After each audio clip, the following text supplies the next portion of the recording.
My first Flash animations looked exactly like GIFs, but I started to get the hang of it. I realized that I only had to draw the background once, which was a game changer. My backgrounds got more and more complex, and I started doing scrolling too. I experimented with that before, but Flash made it so much easier. I could also experiment with different camera angles, where the skater was actually on top of the background. I went with a bright red so the skater would stand out. Looking back, I'm not sure that was the best choice. I also started to put sound effects in. I had Tony Hawk 3 on PC back then, and I found the folder with all the sounds and pulled them out to use. This next one is based on a real guy, Nate Sherwood, and this is a real line he did. He bailed that last trick when he filmed it, so I made this as kind of an inside joke, like he would have made it if he took more of his pills.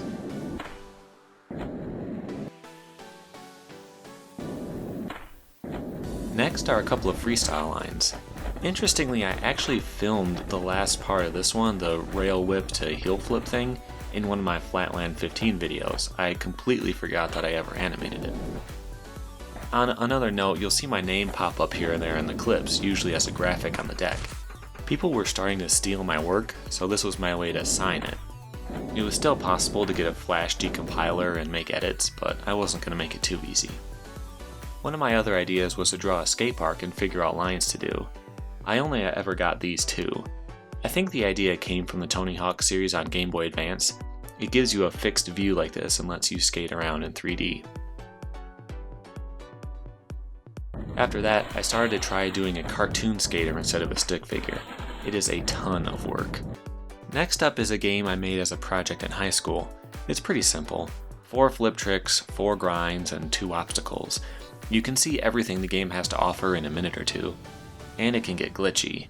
But I animated a custom bail if you did any flip trick too late, so there was a ton of frame-by-frame animation, even for such a simple game.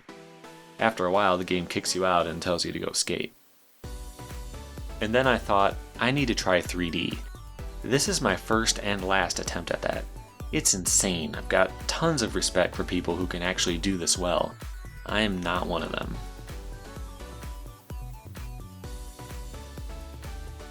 Then, years later at my advertising job, we were trying to save a big client, so I made them this. This wasn't based on a real campaign, it was more about showing off how good we were. The longer you play, the more frequent and numerous the cones get. Eventually, there will barely be any room to land, and you will inevitably fail. At that point, it will launch into the ad. I thought it was a good idea, and we pitched it to a few different places, but nobody went for it.